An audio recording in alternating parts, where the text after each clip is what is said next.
มะลิเป็นสาวบ้านนอกที่คนทั้งหมู่บ้านรู้จักเพราะหน้าหวานจนหน้ามองเธอผิวขาวนวลตาโตแก้มแดงธรรมชาติไม่ต้องแต่งหน้าเดินไปทางไหนก็มีคนยิ้มให้บางคนก็แอบชมกันลับหลังนอกจากสวยมะลิยังใจดีชอบช่วยเหลือชาวบ้านเวลามีงานเวลาใครขอแรงเธอไม่เคยปฏิเสธแม้แต่เรื่องเล็กน้อยแต่ถ้าใครมาสั่งเสียงแข็งๆมะลิจะเงียบแล้วไม่ทำตามแกนี่มันหัวแข็งเหมือนพ่อแกจริงๆนะแม่เคยบ่นเบาๆขณะหั่นฟักทองแต่ลึกๆพ่อแม่ก็รู้ว่ามะลิเป็นคนมีเหตุมีผลแค่ไม่ค่อยยอมใครง่ายๆผ่านวัยเรียนมาแล้วตอนนี้อายุ25แต่ยังไม่มีแฟนพ่อแม่เริ่มเป็นห่วงกลัวลูกสาวจะอยู่คนเดียวไปจนแก่มะลิเอ้ยคนบ้านอื่นเขามีลูกมีผัวกันหมดแล้วแม่อยากอุ้มหลานก่อนตายบ้างเสียงแม่พูดทุกเช้าจนบางวันมะลิต้องเดินหนีบางคำพูดจากคนอื่นก็แอบแทงใจแม้จะไม่แสดงออกหน้าตาดีแบบนี้ทำไมยังไม่มีใครเอาป้าแช่มพูดเสียงดังขณะยืนเลือกขนมหน้าบ้านมะลิไม่ใช่ไม่อยากมีแฟนแต่เธอแค่อยากรอคนที่ใช่จริงๆเธอเคยเห็นหลายคู่รีบแต่งแล้วทะเลาะกันยับไม่อยากจบแบบนั้นทั้งที่ความจริงมะลิก็ใช้ชีวิตปกติช่วยงานวัดขายขนมทำไร่ทำสวนแต่คงเพราะเธอสวยคนเลยสนใจชีวิตเธอมากเป็นพิเศษจนวันหนึ่งมีรถเก๋งขับเข้าหมู่บ้านฝุ่นฟุ้งมาตั้งแต่ปากทางคนทั้งหมู่บ้านแอบมองเพราะไม่ค่อยมีรถแบบนี้เข้ามาในละแวกชายหนุ่มแต่งตัวดีพูดจาสุภาพลงจากรถพร้อมกล่องของฝากเขาชื่อมานิดบอกว่าเป็นหลานขุนนางเก่ามาจากจังหวัดข้างๆสวัสดีครับผมมาหาญาติที่นี่แล้วได้ยินว่ามีเจ้าแม่กล้วยทอดอยู่แถวนี้เขายิ้มให้มะลิแล้วชี้ไปที่แผงกล้วยทอดของเธอมะลิแอบขำแต่ก็ยื่นถุงให้พร้อมเงินทอนไม่ต้องทอนครับกล้วยอร่อยแบบนี้หาที่ไหนไม่ได้แล้วมานิดพูดเสียงนุ่มเขาคุยกับมะลิแบบสบายๆถามเรื่องหมู่บ้านถามเรื่องงานวัดแล้วก็ขับรถออกไปอย่างสุภาพไม่ทิ้งร่องรอยอะไรให้จับผิดได้ข่าวมานิดกระจายเร็วทั้งเพราะหน้าตาดีทั้งเพราะรถหรูคันนั้นพ่อแม่ของมะลิยิ้มออกครั้งแรกในรอบหลายเดือนถ้าใช่คนดีจริงๆอย่าปล่อยให้หลุดมือนะมะลิพ่อพูดขณะรินน้ำชาให้แม่ถึงกับเอาชุดผ้าปักเก็บเก่ามาปัดฝุ่นเผื่อวันสำคัญจะมาถึงมะลิยังไม่ได้คิดอะไรแต่ก็ยอมรับว่าใจเริ่มหวั่นเล็กๆรอยยิ้มของมานิดกับสายตาที่มองเธออย่างให้เกียรติทำให้รู้สึกอบอุ่นเธอไม่รู้หรอกว่าคนที่ดูดีแบบนี้จะพาเธอไปเจอเรื่องอะไรข้างหน้าหลังจากวันนั้นมานิดเริ่มแวะมาหาบ่อยขึ้นจนคนในหมู่บ้านเริ่มคุ้นหน้าเขามักจะขับรถมาเงียบๆจอดริมรั้วไม้หน้าบ้านมะลิแล้วเดินเข้ามาทักทายสวัสดีครับแม่วันนี้มีของฝากจากเมืองมาด้วยครับเขายื่นถุงของให้แม่มะลิด้วยรอยยิ้มแม่มะลิรับของมาแล้วยิ้มกว้างไม่ต้องลำบากเลยลูกเองแวะมาก็ดีใจแล้วพ่อก็เริ่มชอบใจชอบเวลามานิดพูดจาเรียบร้อยไม่เอาแต่คุยโอ้อวดมานิดพามะลิไปเที่ยวงานวัดไปงานบวชที่หมู่บ้านข้างๆบางวันก็แวะพาไปซื้อของในตลาดเขาไม่เคยเร่งรัดอะไรพูดกับมะลิดีทุกคำทำให้มะลิเริ่มรู้สึกผ่อนคลายถ้ามีเธออยู่ข้างๆทุกวันชีวิตฉันคงไม่ขาดอะไรอีกแล้วมานิดพูดขณะเดินในงานวัดมะลิฟังแล้วก็หน้าแดงหัวใจเต้นแรงแต่ก็ยังพยายามเก็บอาการไว้เธอไม่เคยเจอผู้ชายคนไหนที่ทำให้รู้สึกปลอดภัยและอบอุ่นขนาดนี้เวลานั่งคุยกันใต้ต้นมะม่วงมานิดชอบเล่าเรื่องชีวิตในเมืองตอนเรียนมหาวิทยาลัยเขาเล่าว่าครอบครัวทำธุรกิจส่งออก มีร้านขายของใหญ่ในตลาดจังหวัดบางวันก็เล่าเรื่องตอนฝึกงานบางวันก็พูดถึงพ่อแม่ที่ใจดีและเปิดกว้างเรื่องคู่ครองบ้านผมไม่เรื่องมากครับถ้าลูกชายเลือกใครเขาก็ให้เกียรติเสมอเขาพูดกับพ่อแม่ของมะลิทุกคนฟังแล้วก็ยิ้มพยักหน้ารู้สึกว่าโชคเข้าข้างลูกสาวเสียทีแต่บางครั้งมะลิเริ่มสังเกตบางอย่างที่ไม่เหมือนเดิมมานิดเล่าเรื่องเดิมซ้ำบ่อยบางทีก็เล่าไม่เหมือนกันเช่นวันหนึ่งบอกว่าแม่ทำขนมขายอีกวันบอกว่าแม่เปิดร้านอาหารมะลินั่งฟังเงียบๆไม่พูดอะไรแต่ในใจเริ่มเอะใจเล็กน้อยเธอไม่กล้าถามตรงๆเพราะกลัวจะดูจ้องจับผิดแต่ก็แอบคิดในใจว่าทำไมคนมีฐานะดีแบบเขาถึงชอบแต่งเรื่องเล่าให้ต่างกันนักหรือเราจะคิดมากไปเองมะลิพูดกับตัวเองขณะนั่งล้างถ้วยเขาก็อาจจะแค่ขี้ลืมไม่ได้มีเจตนาอะไรเธอพยายามคิดในทางดีแม่ของมะลิเริ่มร้อนใจพอเห็นว่าทั้งสองคนเริ่มสนิทกันแต่ยังไม่มีทีท่าอะไรชัดเจนถ้าเองมัวแต่ช้าเดี๋ยวเขาจะเบื่อแล้วหนีไปหาคนอื่นแม่พูดขณะเย็บผ้าพ่อเองก็เห็นด้วยอายุขนาดนี้แล้วมันไม่ควรจะยืดเยื้อหลังจากพูดกันหลายรอบพ่อแม่จึงตัดสินใจบอกให้มานิดมาคุยเรื่องจริงจังมานิดไม่ปฏิเสธเขาพูดสุภาพและชัดเจนว่าเขาตั้งใจจริงผมอยากผูกข้อมือกับมะลิครับถ้าทุกคนเห็นว่าเหมาะสมเขาพูดต่อหน้าผู้ใหญ่ในบ้านงานมั่นถูกจัดอย่างเรียบง่ายที่ใต้ถุนบ้านไม้กลางหมู่บ้านมีข้าวตอกดอกไม้มีพ่อแม่ญาติพี่น้องและเพื่อนบ้านมาร่วมแสดงความยินดี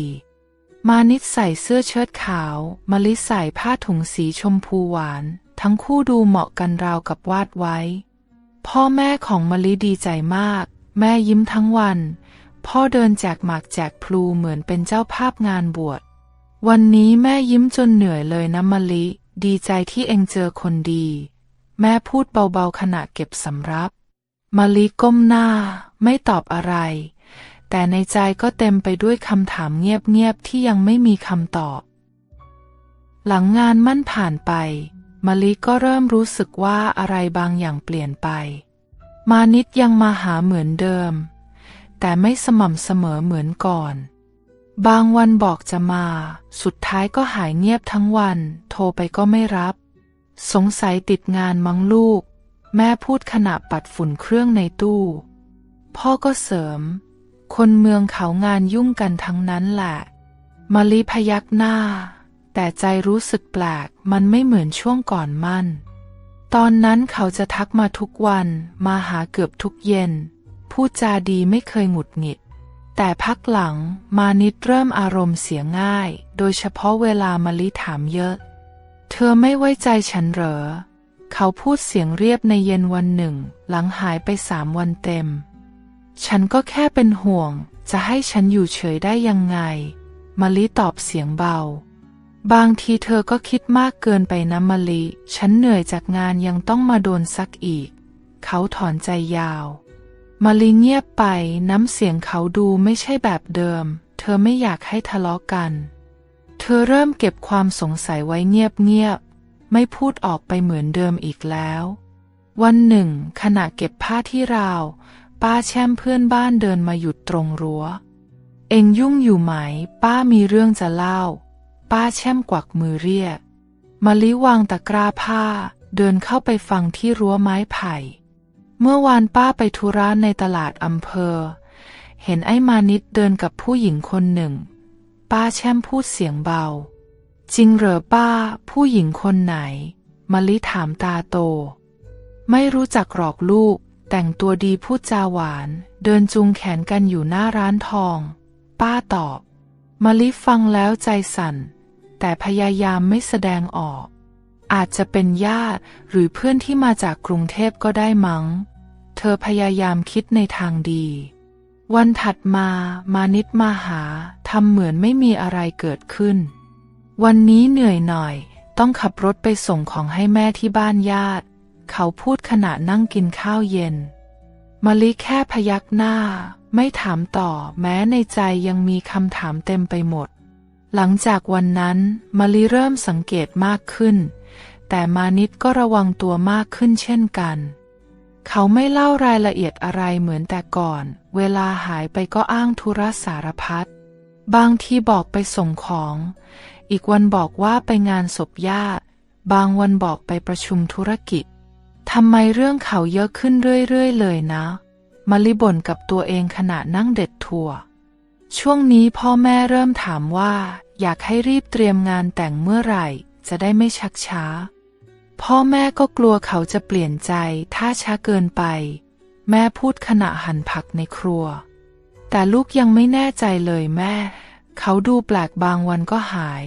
มะลิพูดเบาๆคนทำมาหากินก็ต้องมีไปโน่นมานี่บ้างอย่าคิดมากแม่ตัดบททันทีในขณะที่ทุกคนดูเชื่อใจมานิดมะลิกลับเริ่มรู้สึกระแวงมากขึ้นไม่ใช่แค่เรื่องเขาหายตัวบ่อยแต่เป็นความรู้สึกว่าเขาไม่เหมือนเดิมเขาดูห่างเหินขึ้นไม่มองตาเธอเหมือนเคยและบางวันก็พูดน้อยจนน่าแปลกใจมะลิกลับมานั่งคิดอยู่บ่อยๆว่าสิ่งที่เธอรู้สึกนั้นคือความหวาดระแวงหรือสัญญาณเตือนแต่ไม่ว่าจะเป็นอะไรก็ตามเธอเริ่มไม่มั่นใจในคำว่าที่สามีอย่างที่เคยสัปดาห์ก่อนถึงวันแต่งงานมานิดขับรถมาหาที่บ้านมะลิหน้าตาดูเคร่งเครียดเขานั่งลงที่เก้าอี้ใต้ถุนบ้านถอนหายใจเงียบๆหลายรอบก่อนจะพูดอะไรออกมามะลิฉันมีเรื่องไม่ดีจะบอกเขามองหน้ามะลิแบบอึดอัดมะลิวางตะกร้าผ้าในมือแล้วนั่งลงข้างๆใจเริ่มรู้สึกไม่สบายมีอะไรหรือเปล่าทำไมหน้าซีดแบบนั้นเธอถามเงินที่ฉันเตรียมไว้จะเอามาซื้อของเข้าบ้านหลังแต่งงานมันหายหมดเลยมานิดพูดน้ำเสียงดูจริงจังมือจับขากางเกงแน่นมะลิตกใจหันไปมองหน้าเขาทันทีหายยังไงหายเมื่อไหร่เมื่อวานฉันแวะไปเติมน้ำมันวางกระเป๋าไว้ในรถพอกลับมามันก็หายไปแล้วเขาพูดเสียงเบาพ่อแม่ของมะลิก็เดินออกมาฟังหน้าตาดูตกใจไม่แพ้กันแจ้งตำรวจหรือยังลูกพ่อถามทันทีแจ้งแล้วครับแต่คงตามคืนไม่ได้ตำรวจก็บอกว่าคงยากเพราะไม่มีหลักฐานอะไรเลยมานิดตอบเขานั่งเงียบพักหนึ่งแล้วหันมามองหน้ามะลิอีกครั้งฉันไม่อยากรบกวนนะมะลิแต่มันเหลือเวลาแค่อาทิตย์เดียวงานแต่งก็ใกล้เข้ามาฉันอยากขอยืมเงินจากเธอก่อนได้ไหมเดี๋ยวพอแต่งแล้วฉันจะหาเงินคืนให้ทั้งหมดเลยเขาพูดเสียงค่อยๆมะลิไม่ตอบทันทีเธอนั่งนิ่งคิดวนไปวนมาในหัวความรู้สึกแปลกๆที่เคยมีมันกลับมาอีกครั้งแต่เธอก็ลังเลแม่หันมามองลูกสาวแล้วพยักหน้าช่วยกันคนละไม้คนละมือเถอะลูกยังไงก็จะเป็นผัวเมียกันอยู่แล้วแม่พูดเสียงเรียบคืนนั้นมะลินอนแทบไม่หลับเธอเดินไปเปิดตู้ไม้ใบเก่าที่ซ่อนเงินเก็บไว้หลายปีเธอหยิบซองออกมาแล้วนั่งนับทีละใบใจสั่นไปหมดนอกจากเงินสดเธอยังมีทอง2 เส้นที่แม่ฝากไว้ตั้งแต่ยังสาวเช้ารุ่งขึ้นมะลิเอาซองเงินใส่ถุงผ้าพร้อมกล่องใส่ทองเล็กๆแค่นี้คงพอช่วยเขาได้บ้างเธอพูดกับตัวเองแล้วเดินไปหามานิดนี่จ้าเงินกับทองที่ฉันมีเอาไปใช้ก่อนก็แล้วกันมานิดรับของไปสีหน้าดูโล่งขึ้นมากเขาจับมือมะลิแน่นขอบใจนะฉันสัญญาเลยว่าจะหาเงินมาคืนให้ครบทุกบาททุกสลึงเขาพูดเสียงหนักแน่นหลังจากนั้นไม่นานในเย็นวันหนึ่งนายใหญ่สุรชัยหัวหน้าหมู่บ้านเดินเข้ามาหามะลิพ่ออยากจะเตือนอะไรอย่างเขาพูดเสียงเบาสีหน้าดูจริงจังพ่อรู้จักมานิดมานานไม่ใช่แค่ในหมู่บ้านนี้แต่เจอเขาหลายที่แล้วมะลินั่งนิ่งห หัวใจเริ่มเต้นแรงอีกครั้งเขาเคยไปมั่นกับสาวอีกหลายคนทุกครั้งก็หายตัวไปก่อนวันแต่งนายสุรชัยพูดชัดถ้อยชัดคำแล้วหายไปพร้อมเงินทองของฝ่ายหญิงทุกครั้งเหมือนที่เขาทำอยู่ตอนนี้ไม่ใช่แค่ข่าวลือหรอกนะพ่อมีคนรู้จักที่โดนแบบเดียวกันและจำหน้าเขาได้ดีเขาเสริมมะลิอึ้งไปทั้งตัวมือเย็นเฉียบไม่รู้จะพูดอะไรน้ำเสียงของนายสุรชัยไม่มีลังเลสีหน้าก็ไม่ใช่พูดเอาใจพ่อไม่อยากให้เรื่องนี้เกิดกับเองนะลูกยังไงก็ลองคิดให้ดีเขาพูดทิ้งท้ายก่อนเดินกลับมะลิยืนอยู่หน้าบ้านมองถนนลูกรังตรงหน้าใจวุ่นวายสับสนงานแต่งใกล้เข้ามาทุกอย่างเตรียมพร้อมไปหมดแล้วแต่เงินทองก็ให้ไปหมดแล้วเหมือนกันและที่สำคัญคนที่เธอรักอาจไม่ใช่คนที่เธอคิดไว้เลยก็ได้เช้าวันแต่งงานหมู่บ้านเงียบไม่เหมือนทุกวันแต่ในบ้านมะลิคึกคักแต่เช้าเสียงคนพูดคุยเสียงหม้อกระทะกระทบกันดังมาจากครัวหลังบ้านญาติพี่น้องมาช่วยกันจัดของบางคนเตรียมอาหารบางคนจัดดอกไม้ใส่ขันหมากแม่มะลิยิ้มทั้งวันมือไม่ว่างเลยวิ่งวุ่นเหมือนแม่งานลูกสาวแม่จะได้เป็นฝั่งเป็นฝาเสียทีเสียงแม่พูดไปยิ้มไปพ่อเองก็เดินแจกหมากแจกบุหรี่ให้แขกหน้าตาดูภูมิใจจนใครๆก็ทักมะลินั่งนิ่งอยู่ในห้องใส่ผ้าถุงสีชมพูอ่อนแก้มแดงจากแป้งทาหน้ายายทองคำมาช่วยแต่งตัวมือไม้คล่องเหมือนยังสาวสวยแบบนี้ต่อให้หลานขุนนางที่ไหนก็หนีไม่พ้นหรอกยายพูดพลางใส่สร้อยทองให้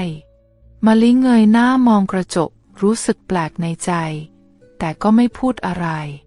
เธอคิดถึงเรื่องที่นายสุรชัยเคยเตือนมันยังวนอยู่ในหัวไม่ไปไหนแต่วันนี้คือวันแต่งงานแล้วทุกอย่างเตรียมไว้หมดจะถอยก็ไม่ได้ก่อนออกจากห้องแม่เดินเข้ามาจับมือแน่น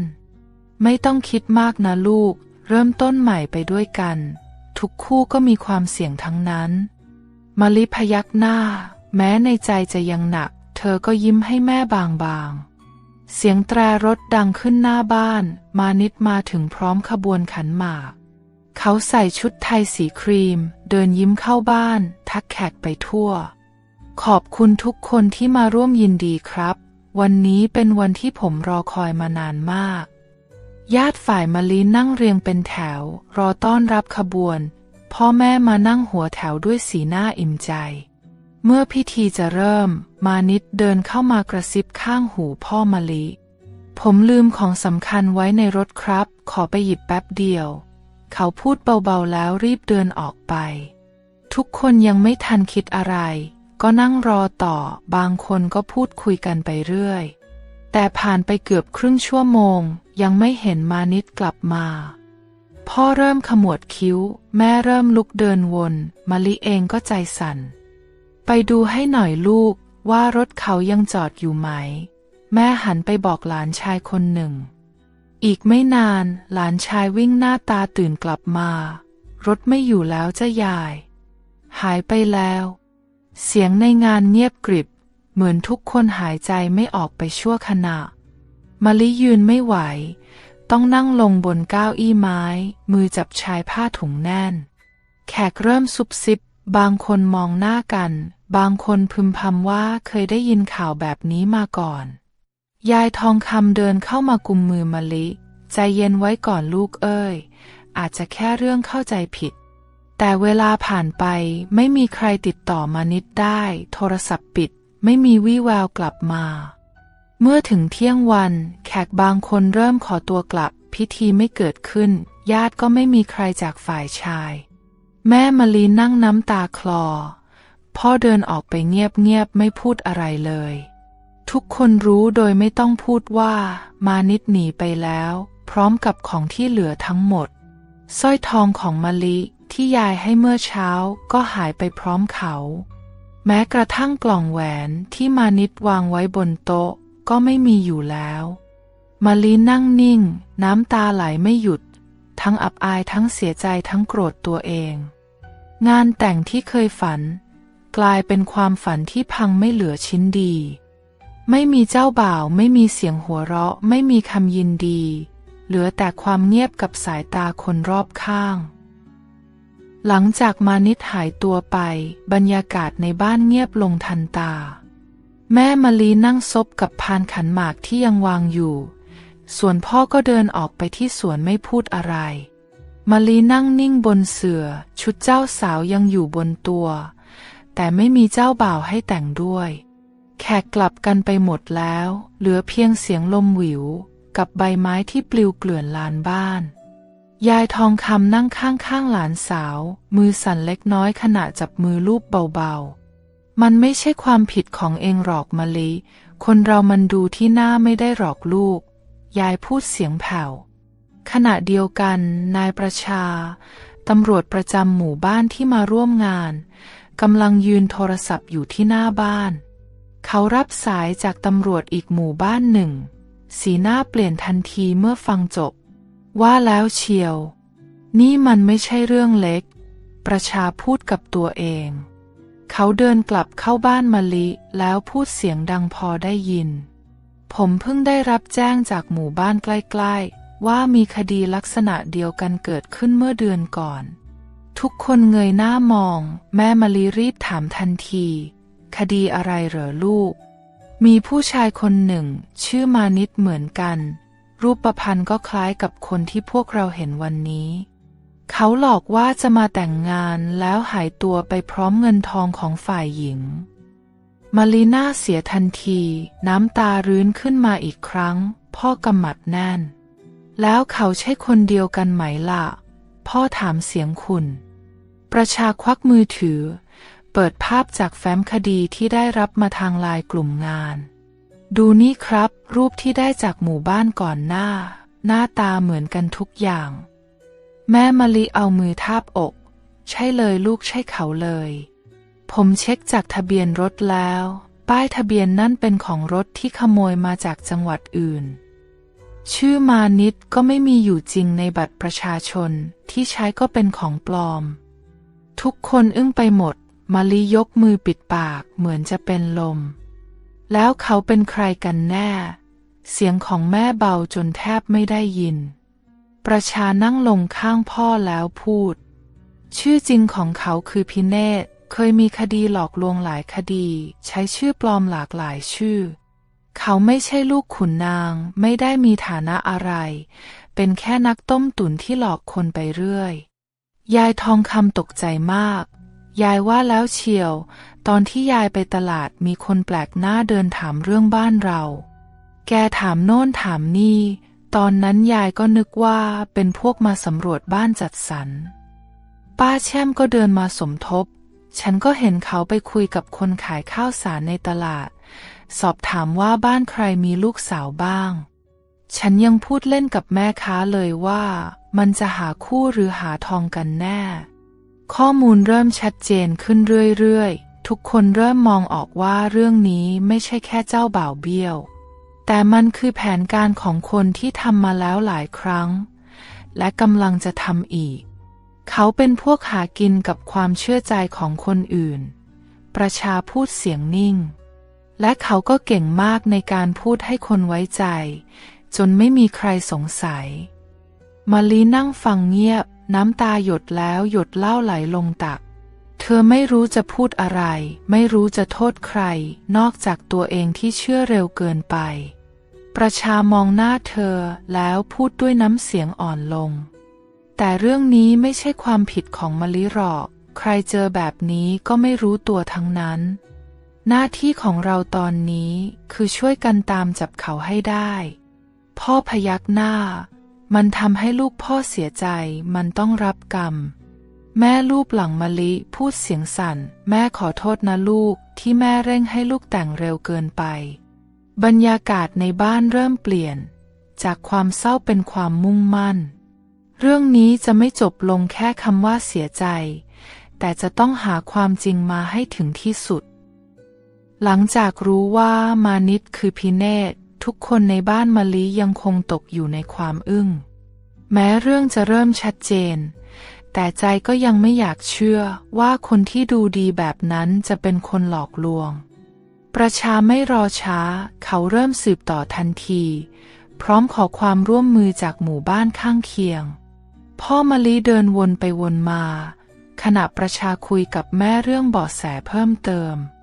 ถ้ารู้ว่าเป็นคนแบบนี้แต่แรกจะไม่ยอมให้เข้าบ้านเลยแม้แต่ก้าวเดียวพ่อพูดเสียงขุ่นในเย็นวันนั้นประชากลับมาพร้อมแฟ้มเอกสารบางอย่างในมือเขาเปิดรูปให้ทุกคนดูแล้วเล่านี่คือข้อมูลของพิเนศที่ผมได้มาเขาเป็นลูกชาวนาแถวชายแดนฐานะทางบ้านไม่ดีแต่เรียนเก่งมากตอนเข้าเรียนมหาวิทยาลัยทุกคนชมว่าเขาจะมีอนาคตเพราะหัวดีเรียนไวพูดจาคล่องแต่สุดท้ายเขาถูกไล่ออกเพราะไปลอกข้อสอบแล้วมีคนจับได้หลังจากนั้นเขาหายไปหลายปีไม่มีใครรู้ว่าไปอยู่ไหนจนกระทั่งเริ่มมีคดีต้มตุ๋นเกิดขึ้นเขาใช้ความรู้ที่มีแปลงตัวเองเป็นคนหลายแบบแล้วหลอกหาเงินจากคนที่ไว้ใจง่ายยายทองคำนั่งฟังเงียบก่อนพูดหน้าตาก็ดีพูดจาน่าฟังไม่น่าเชื่อจะเป็นคนแบบนี้เขาไม่ได้แค่เปลี่ยนชื่อแต่ยังแต่งเรื่องชีวิตตัวเองขึ้นมาใหม่ทุกครั้งประชาพูดต่อบางที่ก็อ้างว่าเป็นลูกข้าราชการบางที่ก็อ้างว่าทำธุรกิจส่งออกเขาเลือกเหยื่อที่ดูมีฐานะนิดๆไม่รวยมากแต่พอมีพอเก็บแล้วค่อยๆสร้างความไว้ใจแม่มะลินั่งกุมมือแน่นน้ำตาซึมออกมาโดยไม่รู้ตัวแม่ไม่น่าไว้ใจเขาเร็วเลยไม่น่าเร่งให้ลูกแต่งเร็วขนาดนั้นพ่อถอนหายใจแรงแล้วพูดเสียงนิ่งมันฉลาดมากมันรู้ว่าเราหวังอะไรในตอนเย็นของวันต่อมายายทองคำนั่งเคี้ยวหมากอยู่หน้าบ้านแล้วนึกอะไรบางอย่างขึ้นได้ยายเพิ่งนึกออกมีอยู่วันหนึ่งมีคนแปลกหน้ามานั่งกินกาแฟร้านป้าชื่นแล้วคอยสอดส่องคนเดินผ่านตอนนั้นยายไปซื้อข้าวเหนียวยังเห็นว่าแกถือสมุดจดอะไรบางอย่างด้วยมะลิที่นั่งอยู่ข้างยายเงยหน้าขึ้นมาทันทีสมุดจดเหรอยายเป็นสมุดสีอะไรยายพอจำได้ไหมเหมือนสีดำมืดขนาดพอดีมือเขาเปิดดูบ่อยมากป้าแช่มที่ได้ยินก็พูดเสริมฉันเคยเห็นเขานั่งคุยกับพวกคนขับรถรับจ้างถามว่าใครอยู่บ้านไหนบ้างแต่ตอนนั้นก็นึกว่าเขาเป็นคนขายของหรือไม่ก็พวกสำรวจข้อมูลหมู่บ้านข้อมูลจากชาวบ้านเริ่มเชื่อมกันเป็นเส้นเดียวประชาจดทุกอย่างไว้ในสมุดแสดงว่าเขาเริ่มจากการมาสำรวจเหยื่อก่อนดูว่าใครเหมาะใครน่าเข้าไปตีสนิทพอเล็งเป้าได้แล้วก็แต่งเรื่องให้เข้ากับชีวิตฝ่ายนั้นมะลินั่งเงียบไปพักหนึ่งก่อนจะพูดเสียงเรียบเขาคงรู้หมดแล้วว่าบ้านเรามีเงินเก็บมีทองเก่าแล้วแม่ก็อยากให้ลูกแต่งงานทั้งหมดมันเข้าทางเขาหมดเลยประชาพยักหน้าก่อนพูดสั้นๆว่าใช่มันวางแผนมาแล้วไม่ได้เกิดขึ้นเพราะบังเอิญแน่ๆพ่อเดินเข้ามาร่วมวงน้ำเสียงเริ่มนิ่งลงแต่ยังแฝงความโกรธไอ้นี่มันไม่ใช่แค่หลอกเงินแต่มันทำให้ครอบครัวคนพังกันทั้งหลังถ้ามีทางจะลากคอมันมาได้พ่อจะทำทุกทางมะลิไม่ได้ร้องให้เหมือนวันแรกแววตาเธอเริ่มนิ่งขึ้นแม้จะยังปวดในใจแต่สิ่งที่เกิดขึ้นทำให้เธอเริ่มเปลี่ยนจากความเสียใจมาเป็นความอยากรู้ความจริงให้สุดถ้าเขายังไม่หยุดมันก็ต้องมีคนที่โดนอีกมะลิพูดขึ้นมาเราต้องไม่ปล่อยให้เขาทำแบบนี้กับคนอื่นอีกไม่มีใครค้านคำพูดของเธอทุกคนพยักหน้าเหมือนเห็นตรงกันถึงแม้จะย้อนกลับไปแก้ไม่ได้แต่อย่างน้อยพวกเขายังเดินหน้าหาความจริงได้และนี่อาจเป็นจุดเริ่มต้นของการเอาคืนแบบไม่ใช่อารมณ์แต่ใช้ความจริงไล่ให้ทันหลังความจริงถูกเปิดเผยบ้านมะลิกลับมาเงียบอีกครั้ง แต่คราวนี้ไม่ใช่เพราะเสียใจมะลิตื่นเช้าทุกวันช่วยแม่ทำกับข้าวก่อนจะนั่งลอกข้อมูลจากสมุดโน้ตประชาเธอขีดวงชื่อหมู่บ้านต่างๆที่เกี่ยวข้องและวงไว้ชัดว่าพิเนศประชามาที่บ้านทุกเย็นบางวันเอารูปมาให้ดูบางวันเอาข่าวจากหมู่บ้านอื่นมาเล่าให้ฟังพ่อมะลินั่งเงียบข้างๆฟังทุกอย่างอย่างตั้งใจ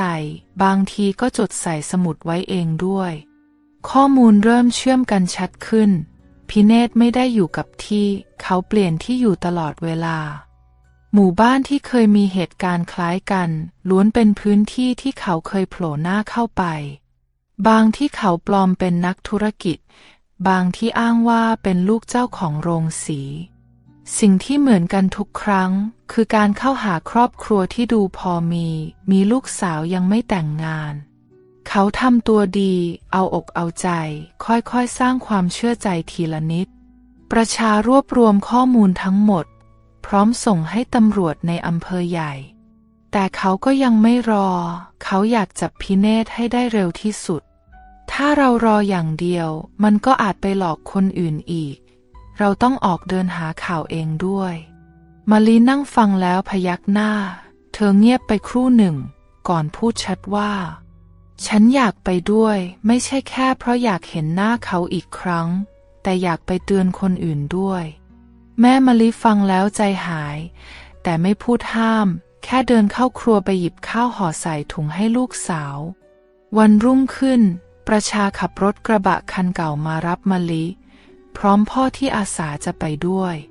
พวกเขาเริ่มจากหมู่บ้านที่อยู่ติดกันแล้วค่อยๆขยับไปตามเส้นทางที่มีข้อมูลเชื่อมโยงบางที่ไม่มีวี่แววบางที่มีคนจำได้ว่ามีชายคนหนึ่งหน้าตาคล้ายในรูปมานั่งกินกาแฟแถวตลาดบางคนบอกว่าเห็นเขาเข้าไปในบ้านหญิงสาวคนหนึ่งแต่ก็หายไปในเวลาไม่กี่วันการตามหาพิเนศไม่ง่ายเพราะเขาเปลี่ยนชื่อและเรื่องราวใหม่ทุกครั้งแต่หน้าตาเปลี่ยนไม่ได้รูปถ่ายที่ประชานำมาด้วยทำให้บางคนจำได้แม่นผ่านไปหลายวันขณะพวกเขากำลังพักกินข้าวกลางทางก็มีรถรับจ้างเก่าจอดอยู่ข้างร้านน้ำเต้าหู้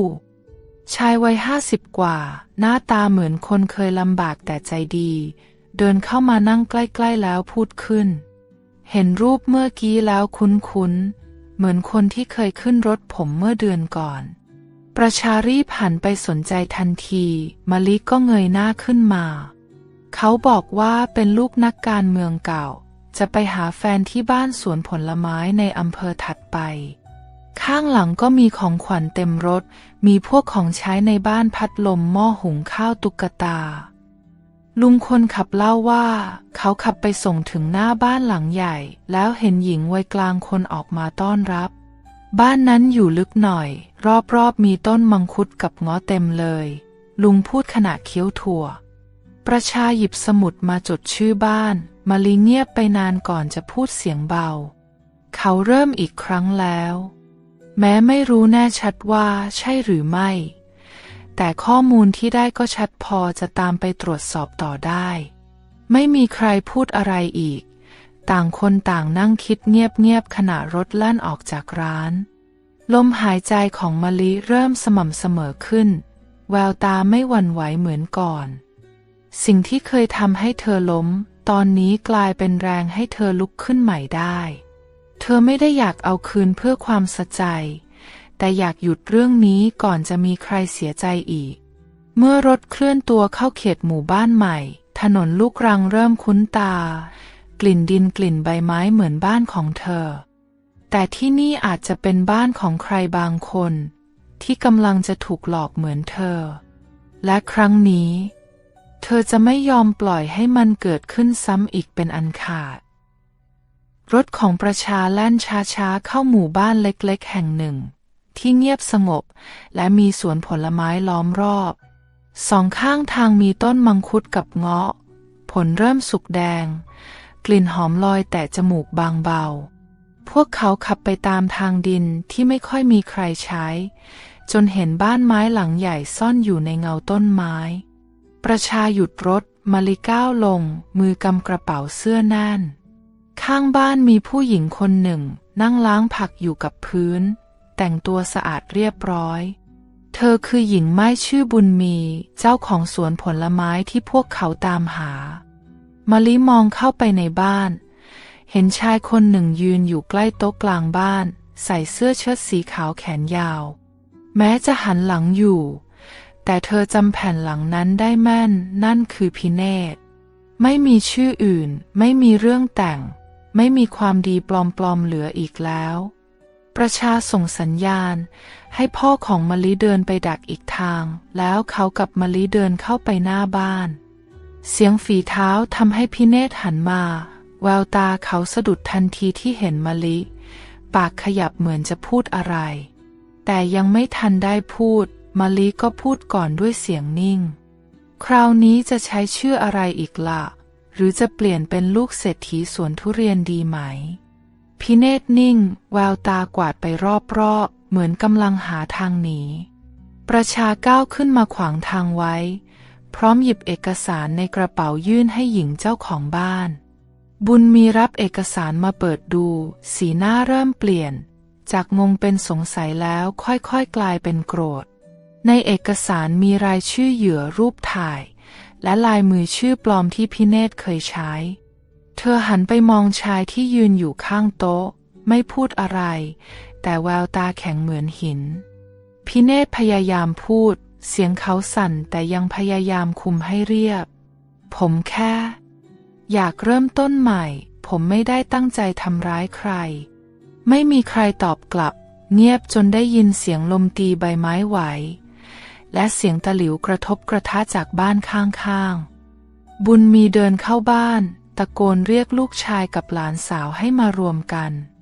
เธอชี้ไปที่พิเนศแล้วบอกเสียงหนักแน่นล้อมไว้ก่อนอย่าให้ไปไหนลูกชายของเธอเป็นคนตัวสูงใหญ่รีบยืนขวางหน้าประตูพร้อมหลานอีก2 คนยืนประกบข้างพิเนศถอยหลังไปสุดท้ายก็ยืนนิ่งเหมือนรู้ว่าหมดทางแล้วมะลิมองหน้าเขาไม่พูดอะไรอีกเพียงแค่มองนานนับนาทีเขาเป็นผู้ชายคนเดียวกับที่เคยยื่นข้าวหลามให้เธอกินเคยนั่งฟังเธอเล่าเรื่องตอนเด็กๆแต่ตอนนี้ทุกอย่างคือของปลอมไม่มีเหลือแม้แต่น้ำเสียงจริงใจประชาโทรหาตำรวจในอำเภอทันทีพร้อมรายงานตำแหน่งและบอกรายละเอียดเหตุการณ์ไม่นานรถตำรวจท้องที่ก็มาถึงพร้อมจับกุมพิเนศโดยไม่มีการขัดขืนก่อนจะขึ้นรถพิเนศหันมามองมะลิอีกครั้งสายตาเหมือนคนที่อยากพูดขอโทษแต่ไม่กล้ามะลิไม่สนใจเธอหันหลังเดินกลับไปที่รถของประชาขณะน้ำตาเริ่มคลอที่หางตาแต่คราวนี้ไม่ใช่เพราะเสียใจเป็นน้ำตาของความโล่งใจที่ความจริงเปิดออกหมดแล้วตำรวจยืนอยู่หน้าเจ้าของบ้านพร้อมขอบคุณที่ให้ความร่วมมือประชาส่งเอกสารทั้งหมดให้เจ้าหน้าที่ก่อนหันกลับมาทางมะลิพ่อมะลิยืนอยู่ข้างๆลูกสาวมองหน้ากันนิดเดียวก็เข้าใจกันโดยไม่ต้องพูดอะไรเรื่องมันจบตรงนี้ไม่ได้แต่ก็ใกล้ถึงตอนจบเต็มทีแล้วเขาที่เคยทำให้ใครหลายคนร้องไห้กำลังจะต้องเผชิญกับสิ่งที่ตัวเองทำไว้ครั้งนี้ไม่มีเรื่องแต่งไม่มีบทพูดสวยหรูมีแค่หลักฐานกับความจริงที่ตามมาทันหลังจากพิเนศถูกจับเรื่องทั้งหมดเริ่มเป็นข่าวในหมู่บ้านต่างๆคนที่เคยเจอเขาในชื่ออื่นเริ่มติดต่อเข้ามาหาประชาเพื่อยืนยันว่าเคยโดนเหมือนกันเจ้าหน้าที่รวมหลักฐานทั้งหมดแล้วส่งเรื่องไปตามขั้นตอนของกฎหมายแต่ก่อนจะถูกส่งตัวขึ้นศาลพิเนศร้องขอให้พบครอบครัวของมะลิอีกครั้งประชามาถามมะลิด้วยสีหน้าไม่แน่ใจเธอนิ่งอยู่พักใหญ่แล้วก็พยักหน้าวันนั้นเป็นช่วงบ่ายอากาศร้อนแต่ลมพัดเอื่อยๆเข้าหน้าต่างห้องประชุมเล็กของสถานีตำรวจ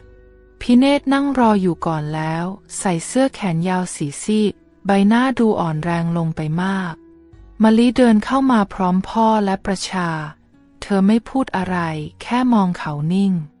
พิเนศยกมือไหว้ช้าๆสายตาต่ำลงเสียงแผ่วแต่ชัดเจนผมขอโทษจริงๆสำหรับทุกอย่างที่ผมทำลงไปไม่มีคำตอบกลับในทันที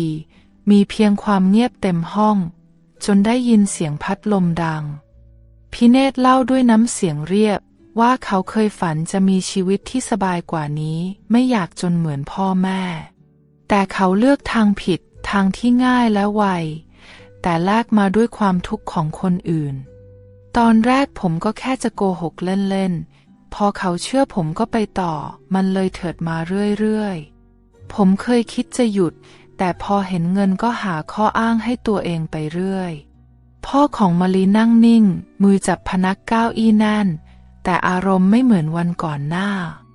มะลิยังไม่พูดอะไรเธอฟังทุกคำแล้วหันไปมองประชาเล็กน้อยพิเนศเปิดกระเป๋าใบหนึ่งที่วางอยู่ตรงหน้าหยิบซองเงินกับของมีค่าออกมาเรียงไว้บนโต๊ะนี่คือของทั้งหมดที่ผมหามาได้ทั้งจากบ้านคุณมะลิและบ้านอื่นผมไม่อยากให้มันจบแบบที่ผมต้องติดคุกเฉยๆโดยไม่ชดใช้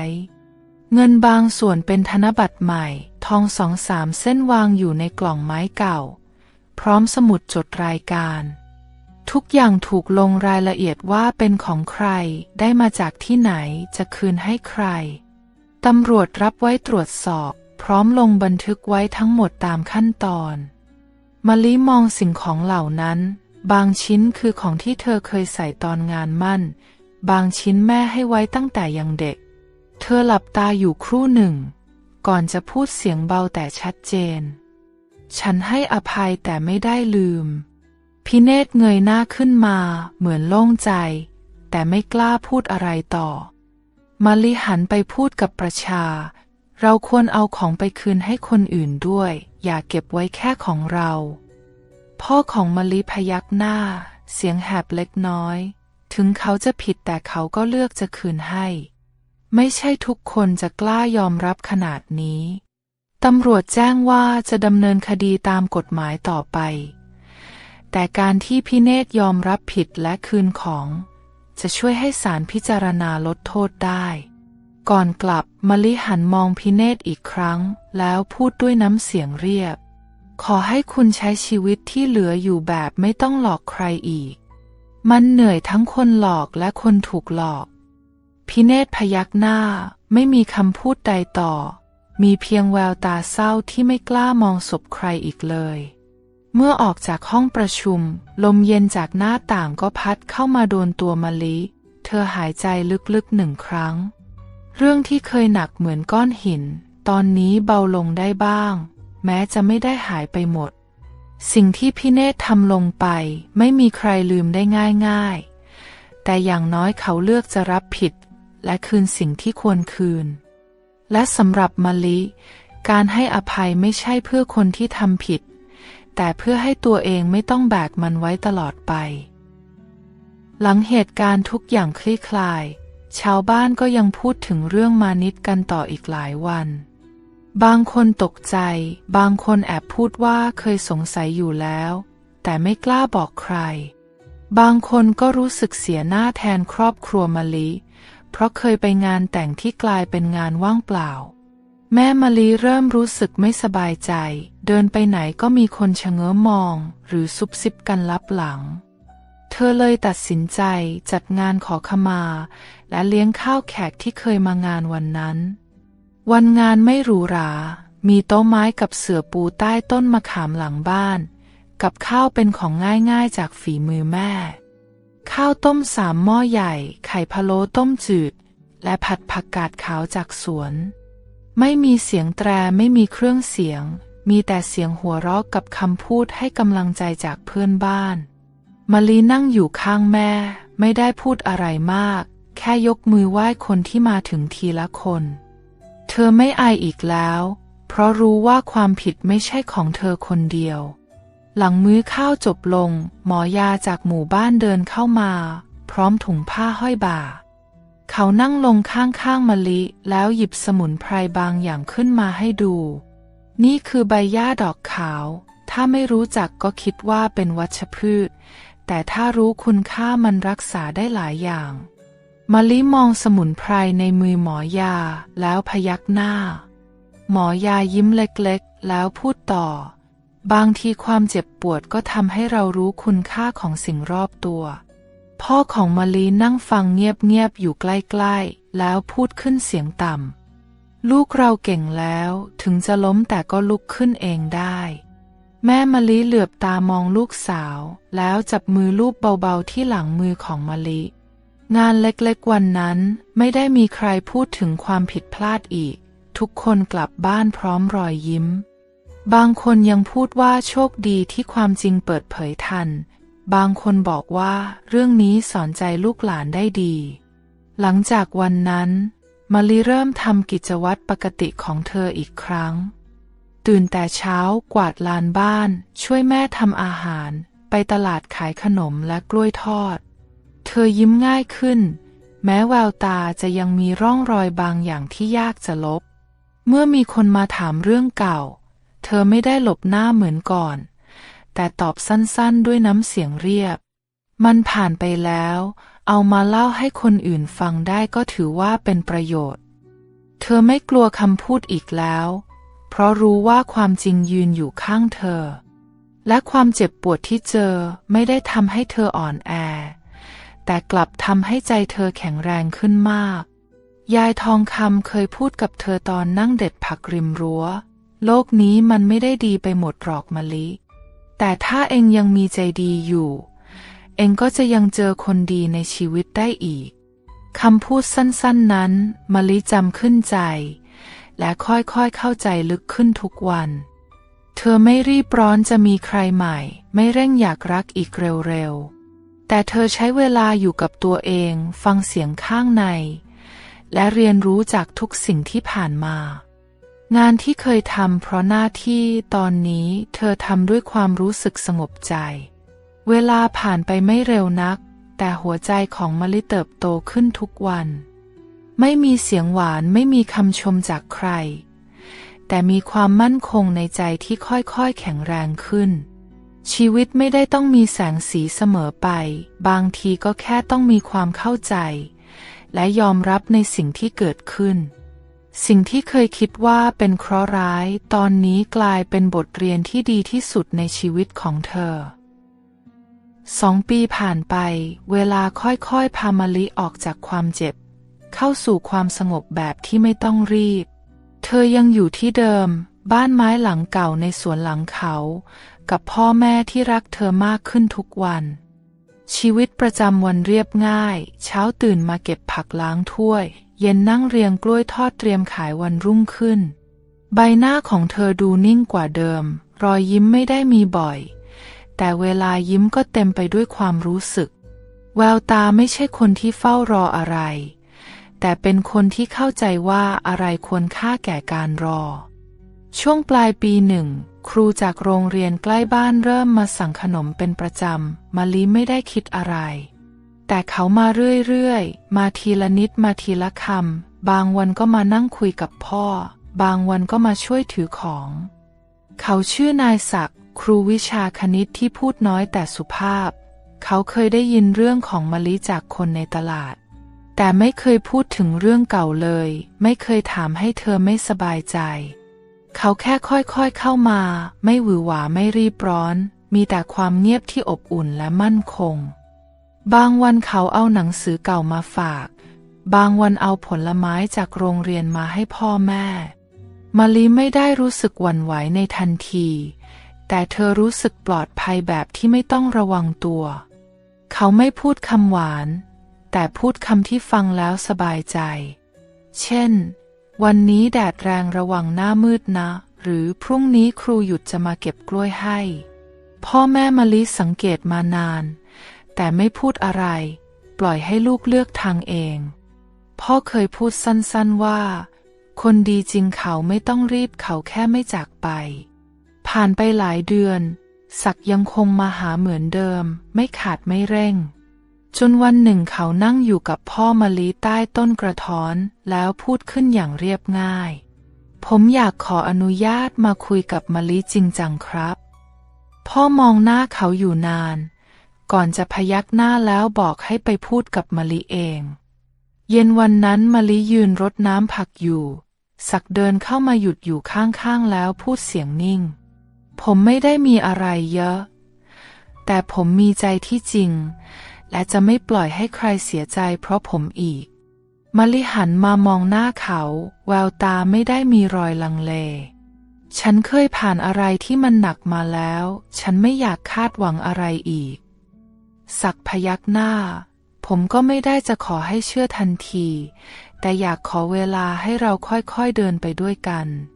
เงียบไปครู่หนึ่งลมเย็นพัดกลิ่นใบเตยจากหลังครัวเข้ามาทำให้มะลิหลับตาลงเธอไม่ได้ตอบทันทีแต่รอยยิ้มมุมปากที่ปรากฏขึ้นเป็นคำตอบที่ชัดเจนกว่าอะไรทั้งหมดหลายเดือนผ่านไปความสัมพันธ์ของทั้งคู่ค่อยๆแน่นขึ้นไม่มีการเร่งไม่มีการเปลี่ยนแปลงเร็วเกินไปศักดิ์ยังคงเป็นคนเดิมส่วนมะลิก็เป็นผู้หญิงที่มั่นคงกว่าเดิมวันขอแต่งงานไม่มีพิธีใหญ่ไม่มีเสียงดนตรีไม่มีขันหมากมีแค่เขานั่งอยู่ตรงหน้าเธอพูดคำหนึ่งที่ตรงไปตรงมาว่าให้เวลากันนานๆเพื่อให้มั่นใจว่าเรารู้จักกันดีจริงมะลิยิ้มแล้วพยักหน้าไม่ต้องพูดคำว่าใช่ให้ยาวงานแต่งจัดที่ลานหลังบ้านมีแค่ญาติคนในหมู่บ้านและโต๊ะไม้วางกับข้าวจากฝีมือแม่ไม่มีทองมากไม่มีของหรูแต่เต็มไปด้วยคำยินดีที่มาจากใจจริงเสียงหัวเราะดังขึ้นแทรกกับเสียงช้อนกระทบจานลมเย็นพัดผ่านผ้าปูโต๊ะปลิวเล็กน้อยในบรรยากาศนั้นไม่มีใครพูดถึงอดีตมีแต่แววตาที่มองไปข้างหน้ามะลินั่งอยู่ข้างศักดิ์มือวางบนตักใจนิ่งไม่สั่นเหมือนวันนั้นที่เคยถูกทิ้งเพราะครั้งนี้ไม่ใช่ความฝันแต่เป็นรักที่ค่อยๆสร้างจากวันธรรมดา